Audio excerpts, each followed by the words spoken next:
Every time you light my face, I do wanna say it's you, my babe. I won't be too late. So, ayun guys, good morning. It's already 6 a.m. in the morning. Ayan.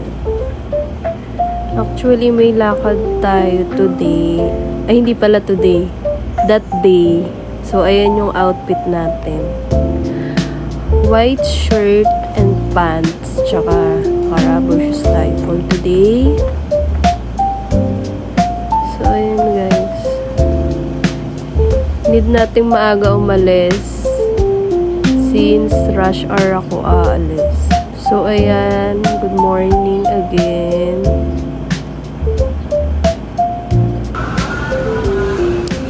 And, ayan. Nag-jeep lang pala ako, guys, papuntang LRT. So, ayan. Nasa Arpapa Station tayo. Ang tagal ko, guys, bago nakasakay ng LRT since rush hour. And, punuan yung mga train. So, ayan. Tayuan tayo and punuan sa LRT.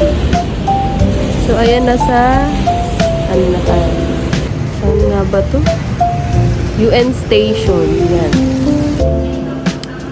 So, ayan, nakarating ako. Medyo maaga ako, guys. 8 a.m. pa ang bukas. Pero 7:30 ata, nandito na ako. Tapos, okay na yung maaga. So, ayan, saglit lang din naman ako at may pinasa na ako. And papunta ako ng Quiapo.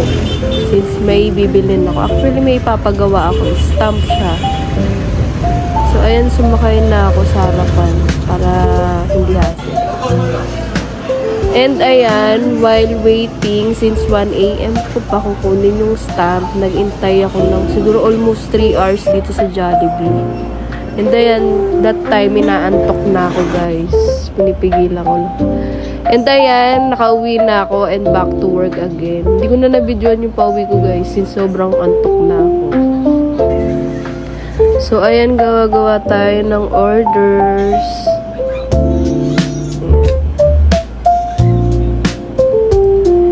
Yung orders na yun, isi-ship ko ata bukas yan. Kinabukasan pala. So, ayan guys, lumabas muna ako dahil nagutom ako. Kami pala. Bumili ako ng fried rice sa labas. So, ayan. 1:30 ata ng umaga yan. Madaling araw. So, ayan. Masarap ng fried rice nila dito, guys.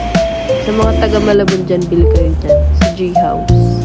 So, ayan. Nakabili na ako. Pabalik na rin ako ng bahay namin. And, ayan. After kumain, gawa ulit ng order. And thanks God, tapos na rin. Ayan. And the next day, ayan, isi-ship ko na siya. Since rush siya and taga Davao siya, may express naman sa LBC. So, ayan. Hindi to, ako ngayon, hindi pala that day sa LBC.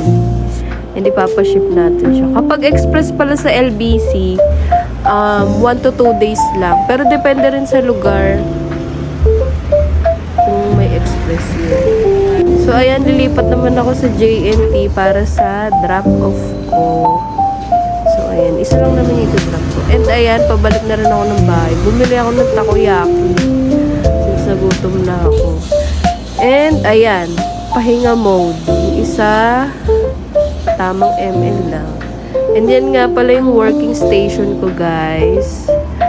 So, the next day again, it's November 2. Hindi kami nakapunta kahapon since ang lakas ng ulan. And ginabi na rin kami. So, November 2 na lang kami pumunta. And ayan, hindi na maulan.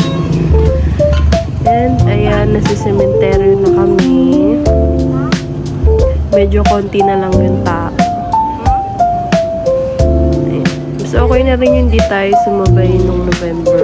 Baka kasi maraming tao. So, ayan. Dalawin namin yung tito tsaka lolo namin. Saan? So, ayan. Kasama ko nga pala yung husband ko and yung sister ko.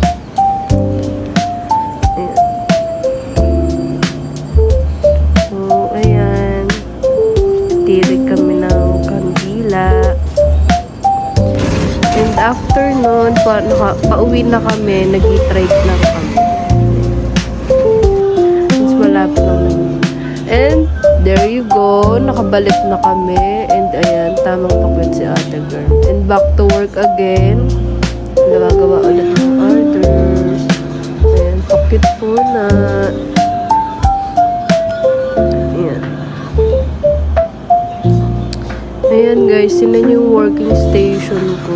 Sobrang dumi. Hindi pala dumi, magulo. Magkaiba yung madumi sa magulo guys. Ayan. Thank you po sa mga orders nyo. And ayan, nagutom na naman ako kaya bumili ako ng takoyaki. 10 pesos each lang to guys. Masarap. And may 4 flavors sila. Crab stick ham, cheese, and octobits. So, ayan, nag-take out ako para sa husband ko. So, the next day again, magdadrop na naman tayo. Ayan, malapit lang naman yung drop ng JNT dito sa amin. So, yun lang guys. Thank you for watching again.